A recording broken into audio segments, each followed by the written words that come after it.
하나님 말씀을 함께 읽도록 하겠습니다. 오늘 우리가 함께 살펴볼 하나님 말씀은 창세기 19장 30절 말씀입니다. 한 절 말씀인데요. 우리 창세기 19장 30절 말씀, 한 절 말씀 보도록 합시다. 창세기 19장 30절 말씀입니다. 한 절 말씀입니다. 우리 찾으신 줄 알고 우리 함께 합독하도록 할까요? 같이 읽겠습니다. 시작. 롯이 소알에 거주하기를 두려워하며 두 딸과 함께 소알에서 나와 산에 올라가 거주하되 그 두 딸과 거주하였더니 아멘. 딸과 함께인데 함께가 잘라졌네요. 잠깐 우리 기도하고 하나님 말씀 들어갈까요? 잠깐 기도합시다. 거룩하신 주여, 우리의 생명이 되신 주여, 이 시간에 온 마음을 다하여 주의 말씀 앞에 서기 원합니다.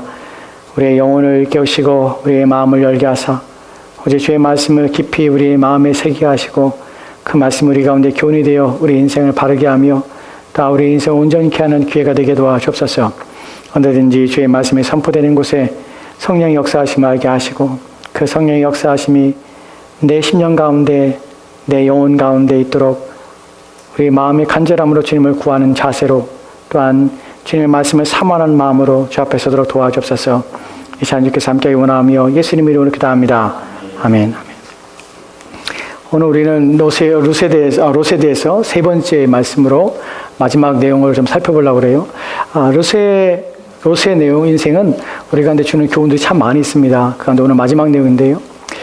그 마지막 내용을 시작하기 전에 한 책을 소개를 합니다. 1877년에 출간이 되어서 프랑스 사회에 큰 파장을 일으켰던 책이 하나 있습니다.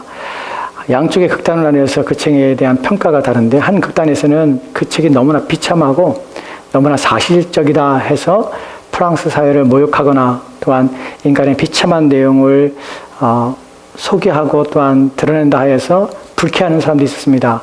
또 한편으로는 그 책이 사실적으로 또한 문학적으로 한 큰 획을 그은 아주 기념비적인 책이라고 칭찬하는 것도 있습니다.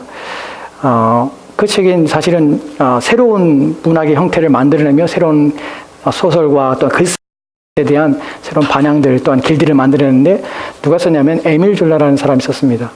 아시죠? 에밀 졸라라는 사람들. 에밀 졸라라는 프랑스 문학가가 책을 썼는데 그 책의 이름이 목로주점이에요. 목로주점. 들어는 보셨을 것 같아요. 목로주점. 가수가 부른 노래 이름 목로주점 말고요. 그래서 가수가 목로주점이라는 노래 불렀어요. 그 사람들이 목로주점 하면 그 노래가 아니라 그 책입니다. 책에 대한 이야기인데요. 에밀 졸라라는 사람이 1870년에 그 책을 썼습니다. 목로주점이 뭐냐면 말 그대로 주점이에요. 주점. 한국말로 그냥 표현하자면 선술집이에요. 가난한 사람들이 그냥 퇴근길에 오가면서 서서 한 잔씩 하면서 푸념도 하고 또한 인생살이의 고달픔을 달래고 하는 그런 작은 술집을 목로주점이라 합니다. 목로주점의 뜻은 탁자를, 자그마한 긴 탁자, 그 탁자를 놓고 사람들이 거기서 서서 한 잔의 술을 기울이는 싼 알코올을 들이붓는, 그래서 알코올에 취하여 인생의 쓴맛을 잃어버리는 그런 시간들을 갖는 그것을 목로주점이라고 해요.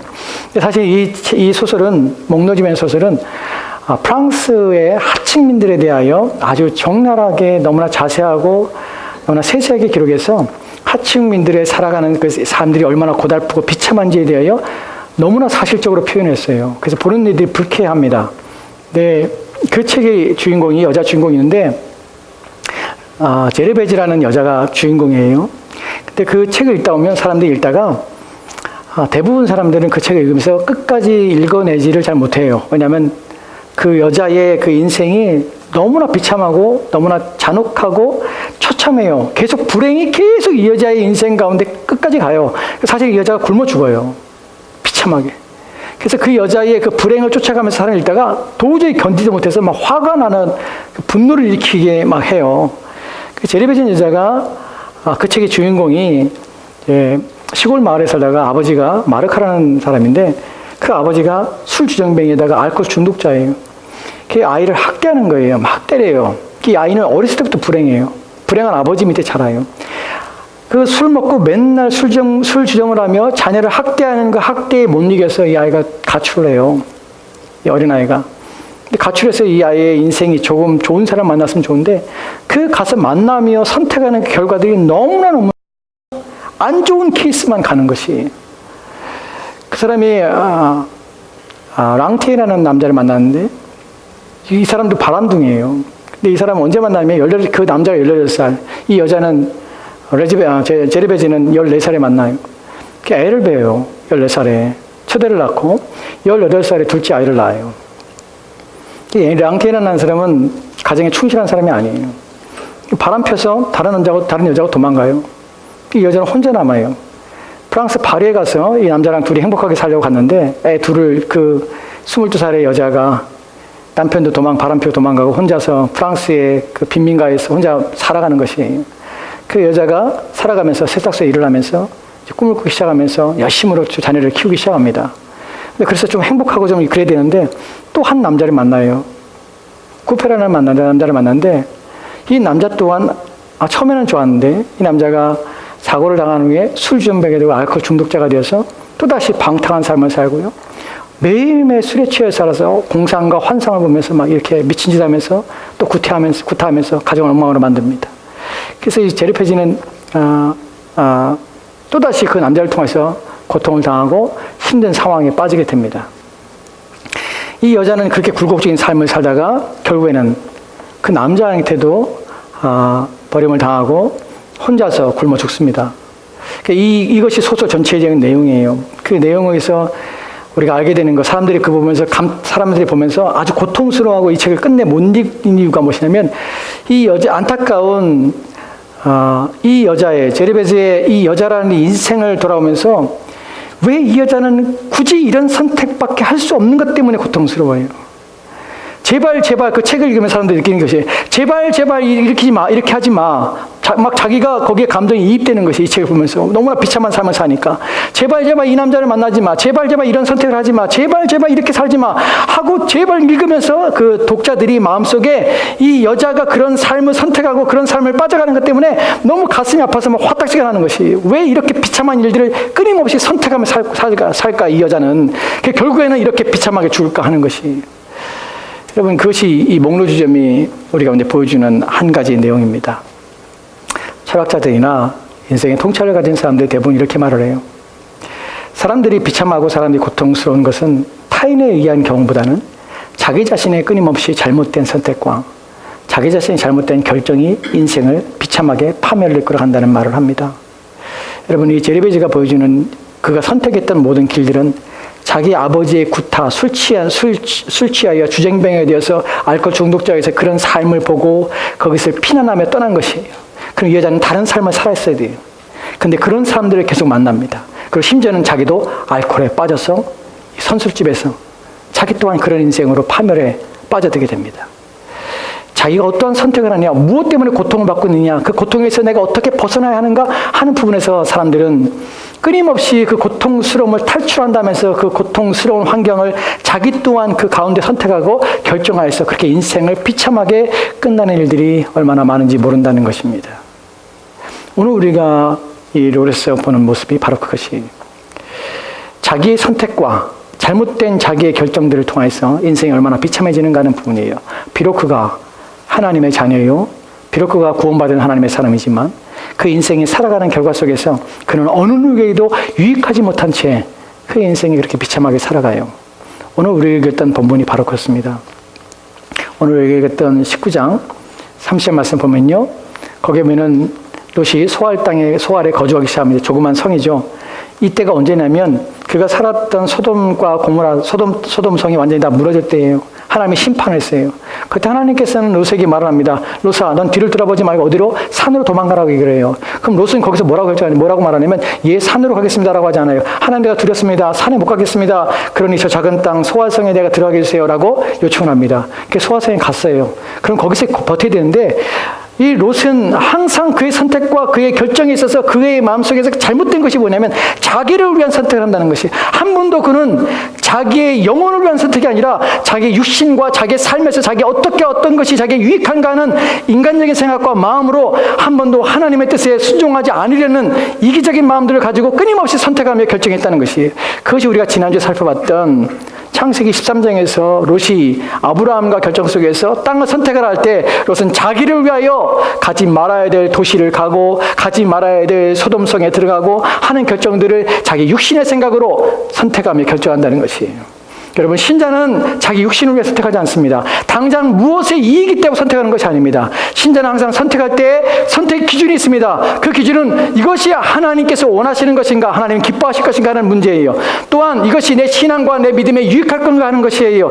이것을 통하여서 나는 더 믿음 가운데 살며 나는 더 신앙으로 든든해지며 나는 온전해질 것인가 하는 것이에요. 이것이 내 믿음과 내 신앙과 내 영혼에 반드시 유익할 것이라 하는 기대감과 소망으로 우리는 결정하고 판단해야 합니다. 롯은 그렇지 않아요. 지금 당장 내가 기쁨과 내 눈에 좋은가, 내 인생에서 편한가 하는 것이, 내 마음에 지금 당장 흡족한가 하는 것이 더 중요해요. 그는 자신의 영혼에 대해 관심이 없습니다. 지금 당장에 대해 관심이 있는 것이에요. 지금 여기서도 소알 땅에서 이제 거하고 있었습니다. 근데 롯은 다시 두려운 마음이 있었습니다. 여러분, 이 사람은 공포감에 의해서 도망자 신세로 살아가는데요.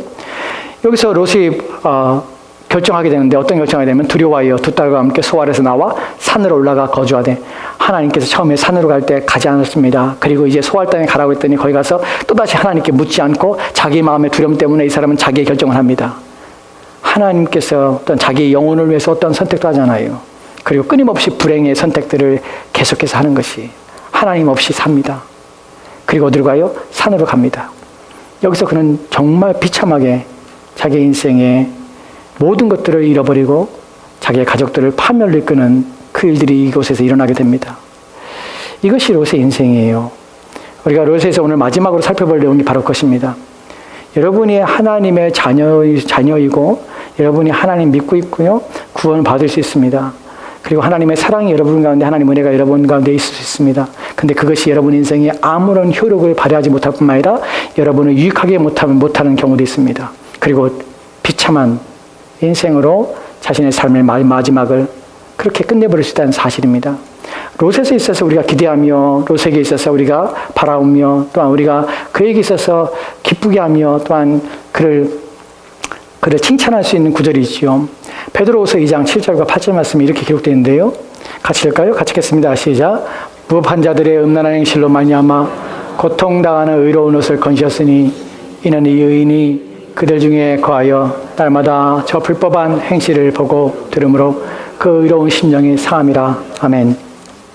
이 구절은 성경에서 유일하게 롯에 대하여 좋게 판단하고 있는 부분입니다. 근데 우리가 이 부분을 볼 때 롯은 의로운 사람이라, 그래서 그에게는 아무 문제가 없으리라고 하는 것이 아니에요. 여기서 말하는 의로운 것은 구원받은 사람이에요. 하지만 그는 그래서 그의 마음속에서는 하나님이 있죠. 하나님 없다는 것이 아니에요. 하나님 믿지 않는 것이 아니에요. 하지만 그래서 그는 죄악이나 불의를 볼 때 가슴이 아파요. 그럴 수 있어요. 악을 행하는 것 때문에 가슴이 아플 수 있어요. 자기는 범죄하지 않을 수 있어요. 근데 그가 선택하는 그 모든 과정 속에서 잘못되며 불법을 행하며 또 하나님께서 원치 않는 길들을 선택하며 그런 고통을 받을 수 있다는 것이죠. 여러분, 여기서 보면은 다른 사람의 불법과 불의에 대해서 그는 가슴이 아프고 심령이 상했습니다. 근데 문제는요, 욥의 인생에서 가장 큰 문제는 그 누구도 유익하지 못한 채 인생을 살아가는 자로 인생을 마감했다는 사실입니다. 인생 가운데 그 하나님께서 우리를 부르신 목적이 있습니다. 저와 여러분을 부르신 목적이 있습니다. 롯을 부르신 목적이 있습니다. 그 부르심의 목적은 무엇이냐면, 우리 한 사람의 영혼을 구원하신 것이 아니라 나를 통하여 내 가족이 구원받고 나를 통하여 내 이웃의 그리스도를 들어야 될 사람들이 구원받게 하시기 위하여 하나님께서는 나를 먼저 구원했다는 사실을 기억하셔야 합니다. 신자는 모든 사람에게 유익되는 자들이에요. 어떻게 유익됩니까? 그들에게 하나님을 전하며 하나님을 나타내는 데 유익된 자들이 되어야 합니다. 모든 자들에게 우리는 신앙에 유익을 주며 그들에게 신앙에 있어서 필요를 채워주며 그것을 알리며 전하는 일들을 우리 가운데 주셨다는 사실입니다. 롯이 한 것 중에서 가장 잘한 것 중에 하나가 무엇이냐면 자기 자신만 지켰다는 것이. 여러분, 그가 살았던 소돔 땅에서 아무도 구원받은 사람이 없습니다. 그 함께 살았던 이웃조차도 아무도 그를 통하여서 어떠한 영향도 받지 못했다는 사실입니다. 여러분, 이것이 왜 문제가 되는지 아십니까? 롯이 누구로부터 신앙을 전수받고 롯이 누구로부터 하나님에 대한 이해를 얻게 되었습니까? 그가 같이 살았던 삼촌 아브라함입니다. 그는 아브라함을 통해서 신앙이 무엇인지, 하나님 누구신지를 경험하게 되었습니다. 그래서 그가 하나님을 섬겼다는 것이에요. 근데 그는 아브라함과 롯을 비교할 때에 우리는 그렇게 말할 수 있지요. 우리가 어떻게 롯에게 모든 비난을 다 쏟을 수 있습니까? 소돔 사람들이 불법을 행하고 무법을 행하는 그들은 그런 사람들인데 그의 마음들이 완악한데 롯이 아무리 그들에게 복음을 전하고 아무리 그들에게 하나님에 대해서 증거한다 할지라도 그들의 마음이 닫혀서 하나님 말씀을 안 듣겠다는데 어떻게 롯이 그들을 구원하며 그들을 하나님 믿게 할 수 있습니까? 하나님 믿음이라는 것이 강제할 수 있는 것입니까? 아니지 않습니까? 라고 변론할 수 있습니다. 맞습니다. 그렇습니다.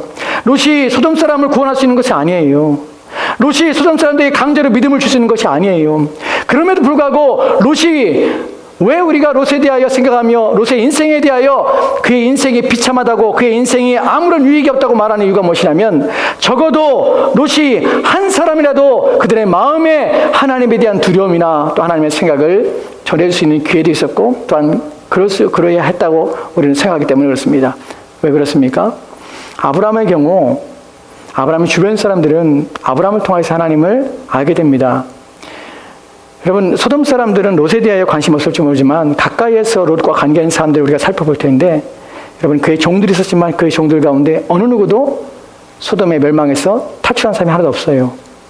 아브라함의 경우는 아브라함의 종이 있었습니다. 엘리에셀이라는 종이죠.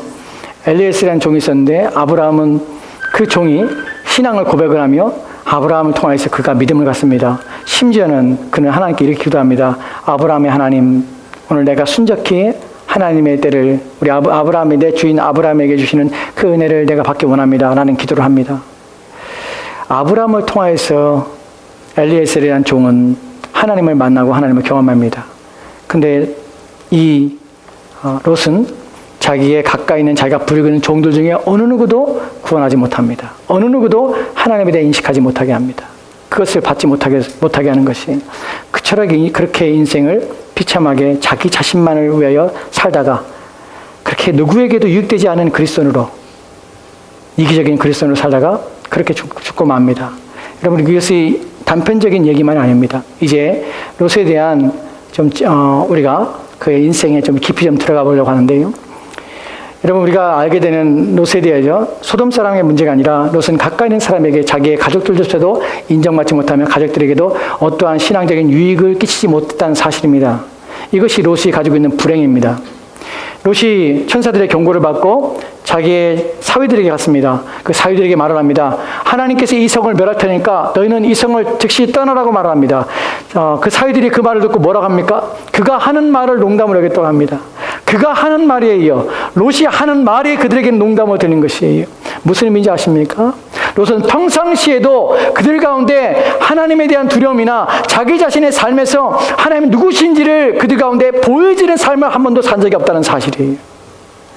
그가 말할 때에 하나님에 대해 말하고 있는데 그들은 그가 말하는 하나님에 대하여 전혀 알지 못하고 있습니다. 그것을 농담으로 여깁니다. 여러분, 자신은 그리스도인일 수 있습니다. 자신은 하나님 앞에 구원받을 수 있습니다. 그런데 자신의 주변에 있는 가까이 있는 가족이나 또한 가까이 있는 이웃이나 그 누구에게도 하나님을 두려워하게 하는, 하나님을 경외하게 하는 그 말이 하나님의 말이라고 믿게 못하는, 그래서 농담으로 여기는 그런 일들을 우리는 종종 그렇게 살아갑니다. 여러분, 그것은 불행한 삶이고 하나님께서 여러분을 기뻐하시는 삶이 결코 아니라는 사실입니다. 여러분, 롯이 하나님께서 롯을 통하여서 구원하기 원하시는 것은 그의 자녀들과 그의 가족들입니다. 그의 사위들도 구원하기 원했습니다. 천사들이 쓸데없이 롯에게 네 이 성에 너의 가족이 있느냐? 있다면 그에게 말해서 그를 끄집어내라 라고 말하는 이유는 롯에게 기회를 준 것입니다. 그들을 건져내 구원할 수 있는 기회를 주신 것입니다. 근데 그 건져낼 그의 기회 속에서 그들은 그 말을 듣지 않는 것입니다. 말의 권위가 없습니다.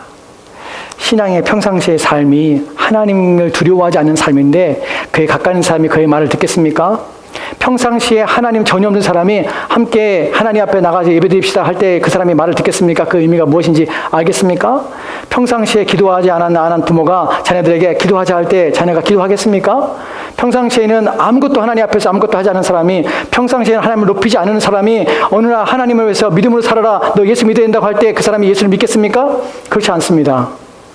여러분의 신앙에 참으로 진실되지 않는다면 그 누구에게도 하는 말도 아무런 영향이 없다는 것이에요. 여러분의 인생에서 하나님에 대한 높임이 전혀 없는 삶에서 하나님을 두려워하지 않으면서 여러분이 하나님을 무시하면서 하나님과 관계된 일에 대해서 여러분이 개의치 않으면서 사람들에게 하나님 믿어야 돼, 예수를 만나야 돼, 하나님 높여야 돼, 거짓말하지 마세요. 누가 믿겠습니까 그것을? 여러분 스스로가 하나님을 섬기지 않는데. 롯이 그렇습니다. 롯이 말하는 것이 농담입니다. 왜냐하면 그는 한 번도 하나님에 대해서 거론하거나 하나님을 높이는 행동을 보이지 않았어요. 그래서 사위들이 농담하네? 또다시 농담하나? 그 말을 듣지 않은 것이에요. 여러분 그것만이 비참함이 아니에요. 롯은 자기의 사위들만 잃은 것이 아닙니다. 그가 바깥으로 나올 때 그가 주저했습니다. 천사들은 재촉하였고 롯은 머뭇거리며 또한 주저하며 또한 떠나기를 원치 않았습니다. 여러분 그 사람만 그랬습니까? 그의 가족 전체가 그런 것이에요. 전체가 지체하고 있습니다. 머물러 있습니다. 아무도 함께 나가자 말을 하지 않고 있어요. 함께 망하는 데 있어서 함께 마음을 합한 것이에요. 왜 그렇습니까? 가정의 신앙이 그런 것이에요. 롯은 자기의 가정을 돌보지 않고 자기의 가정의 신앙으로 그들을 세우지 않았습니다.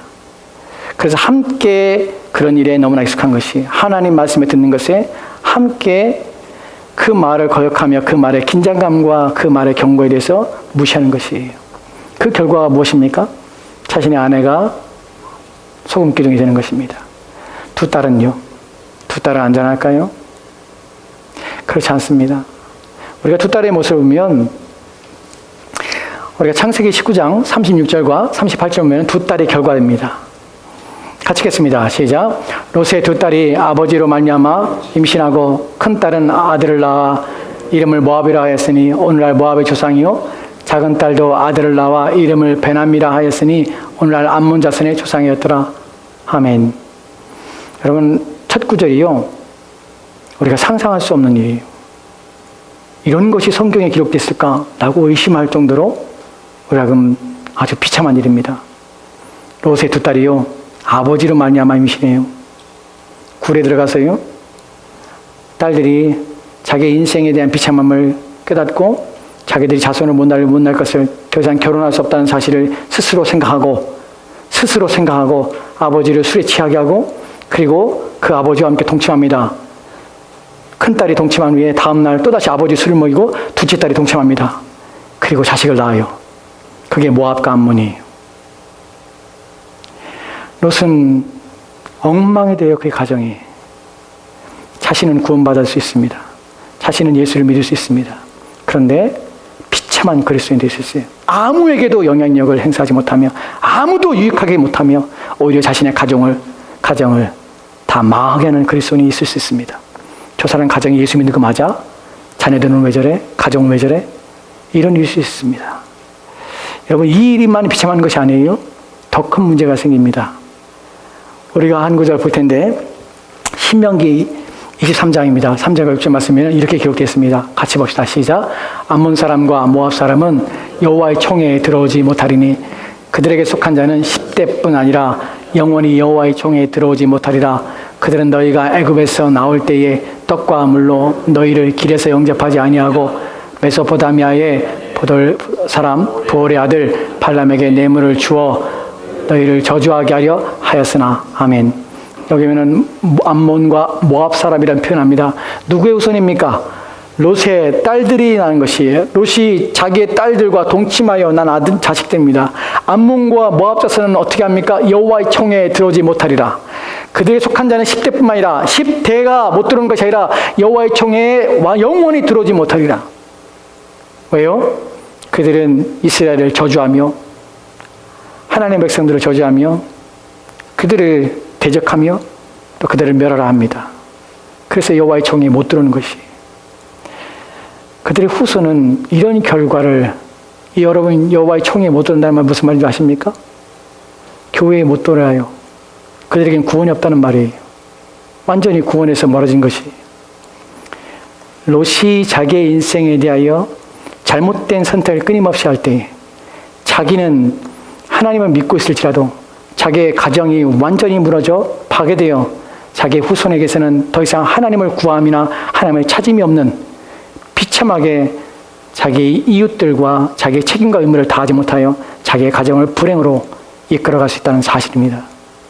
이것이 신자들에게 있어서 내가 왜 하나님 앞에 바르게 서야 되며 왜 내가 하나님 앞에 바른 선택과 결정들을 해야 되는지 그 이유들입니다. 여러분 혼자만 구원받아서 여러분 혼자만 신앙생활 한다고 나만 천국 간다고 여러분 감사하겠습니까? 여러분의 자녀들이 여러분의 가족들이 구원받지 못한데 여러분 마음이 기쁘겠습니까? 그렇지 않죠. 근데 여러분의 씨알이 먹히지 않습니다. 왜냐하면 여러분의 삶이 정말 그리스도인의 삶이 아니기 때문에 여러분의 말에 대한 권역이 없습니다. 하나님을 섬기라고 엄마나 아빠나 잘 섬기지 하나님에 대해서 어떤 경계심이나 이런 거 주지 않으면서 하나님을 예배하며 또 하나님을 위하여 살라고? 누가 그것을 듣겠습니까? 누가 그 말에 대해서 호응하며 그 말이 옳다고 하겠습니까? 그렇지 않다는 것이에요. 이것이 롯이 가지고 있는 가장 큰 문제점이 하나입니다. 만약에 롯이 그렇지 않았다면, 롯이 만약에 하나님 앞에서 바르게 인생을 살았다면, 바른 결정을 하고 선택을 했다면 그는 자기 아내도 구원할 수 있었고 또한 자기 딸들을 구원할 수 있는 기회가 있을지 모릅니다. 물론 우리는 압니다. 무엇을 하냐면 우리 자신이 구원할 수 없다는 사실이에요. 내 자신이 내가 믿음을 가지고 있다고 해서 내 아이를 내가 구원할 수 있는 것은 아닙니다. 그러나 나로 하여금 그 아이에게, 나로 하여금 내 가정에, 내 가족에게 나로 통하여서 신앙을 얻을 수 있는 기회를, 그들 가운데 하나님의 유익을 얻고 하나님의 은총을 받을 수 있는 기회를 제공할 수 있는 것들이 얼마나 많은지 모른다는 것입니다. 그것을 위해서 우리를 먼저 불렀다는 사실을 여러분이 아셔야 합니다. 왜 그럴까요? 그런 일이 있기 때문에 그래요. 고린도서 7장에 오면은 7장 13절과 14절 말씀에는 이렇게 기록되어 있습니다. 같이 읽을까요? 같이 읽읍시다. 시작. 어떤 여자에게 믿지 아니하는 남편이 있어 아내와 함께 살기를 좋아하거든 그 남편을 버리지 말라. 믿지 아니하는 남편이 아내를 말미암아 거룩하게 되고 믿지 아니하는 아내가 남편을 말미암아 거룩하게 되나니. 아멘. 부부 가운데 이 일이 생겼습니다. 남편은 예수를 믿고 아내는 예수 믿지 않습니다. 아내는 예수 믿고 남편은 예수 믿지 않습니다. 이런 상황에서 어떻게 됩니까? 그때에 이렇게 말합니다. 어떤 여자에게 믿지 않는 남편이 있어 아내와 함께 살기를 좋아하거든 그 남편을 버리지 말라. 함께 살기를 좋아하거든, 비록 그가 예수를 믿지 않아도 함께 살기를 좋아하거든 버리지 말라. 왜 그럴까요? 왜 그럴까요? 무엇 때문에 그렇게 하라고 할까요? 16절 말씀에는 이렇게 말을 합니다. 16절 같이 읽겠습니다. 시작. 아내 된 자여 내가 남편을 구원할지 어찌할 수 있으며 남편 된 자여 내가 내 아내를 구원할지 어찌할 수 있으리요. 아멘, 아멘, 아멘입니다.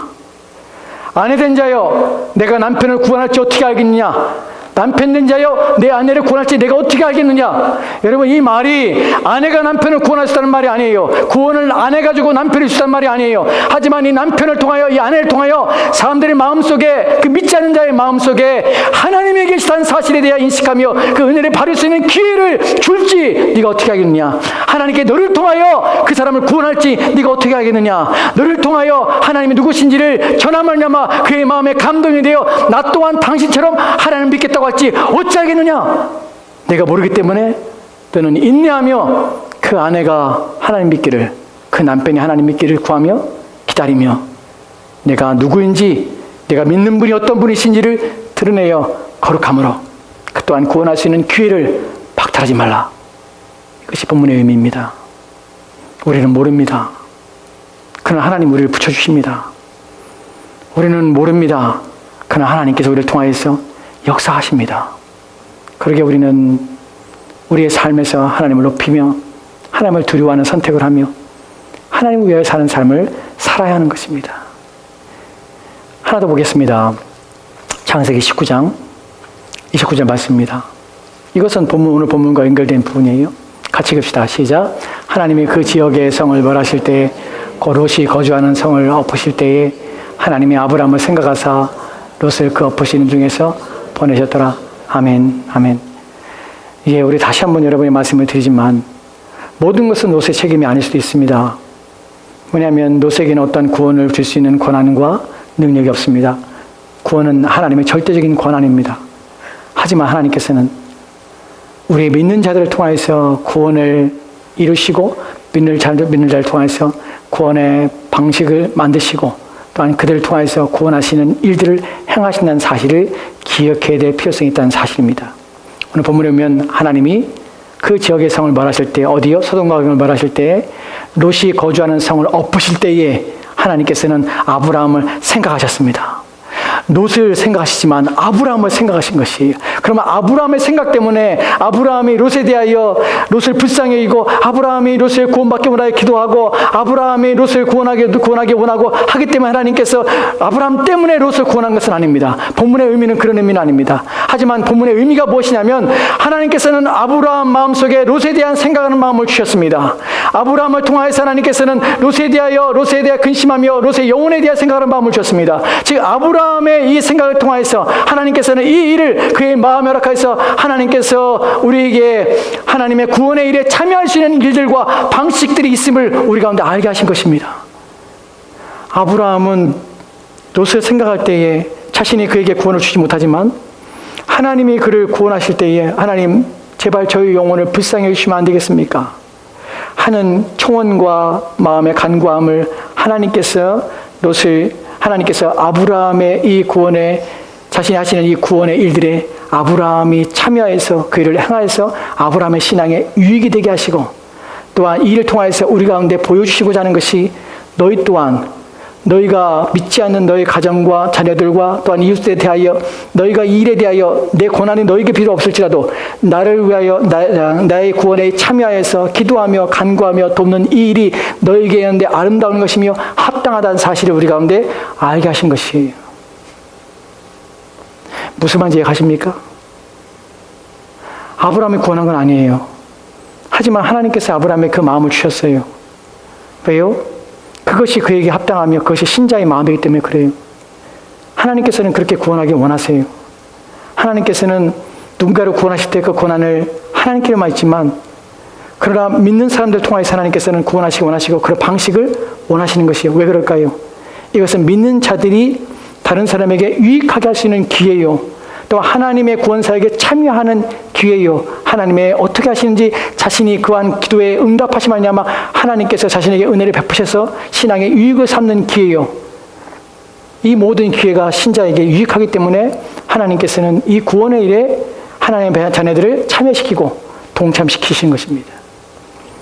이 말의 의미는 무엇이냐면 저와 여러분의 이 일에 참여함으로 하나님의 구원의 일에 동참하여서 기쁨을 누릴 수 있을 뿐만 아니라 또한 이 구원의 일에 참여함으로 하나님의 사역에 동참하여 하나님께 우리의 마음을 드리며 우리의 신앙을 세우며 또 온전케 할 수 있는 기회로 삼을 수 있다는 사실입니다.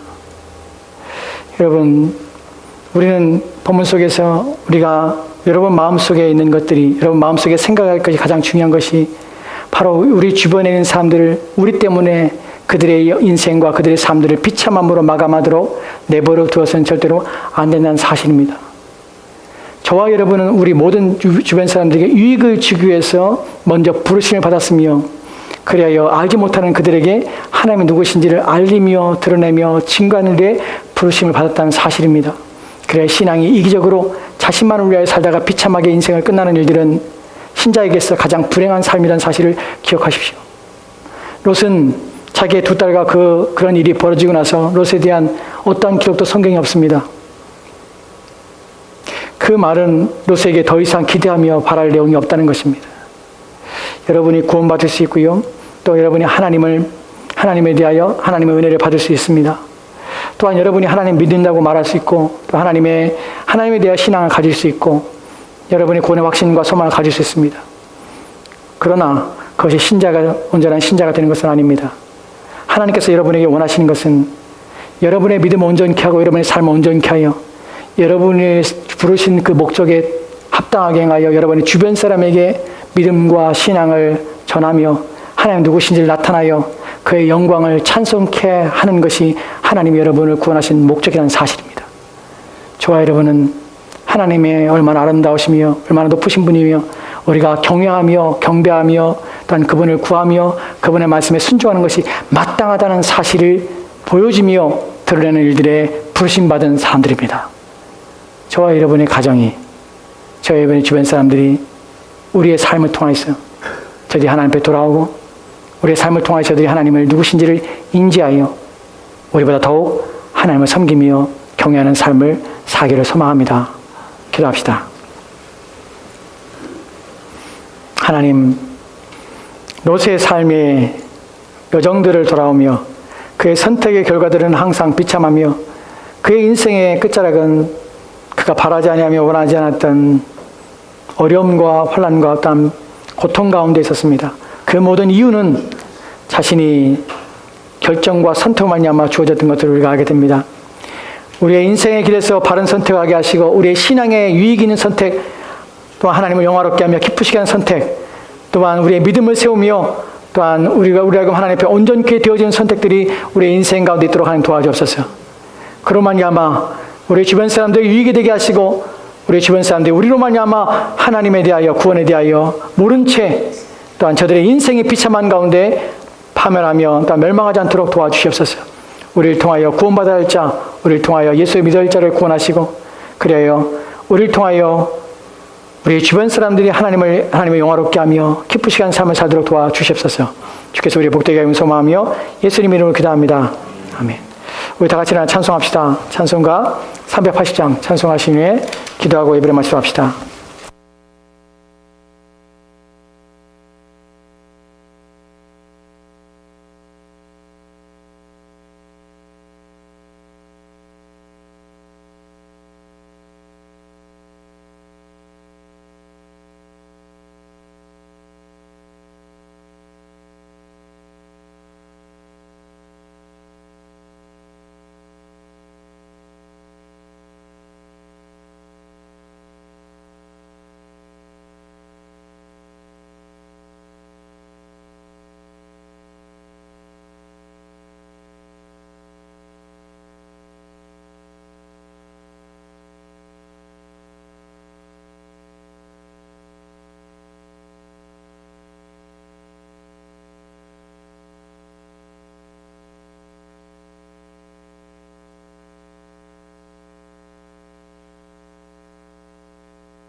세상 살아갈 때에 주를 더욱 사랑합니다. 밝고 빛난 천국에 나의 영혼 들어가겠네.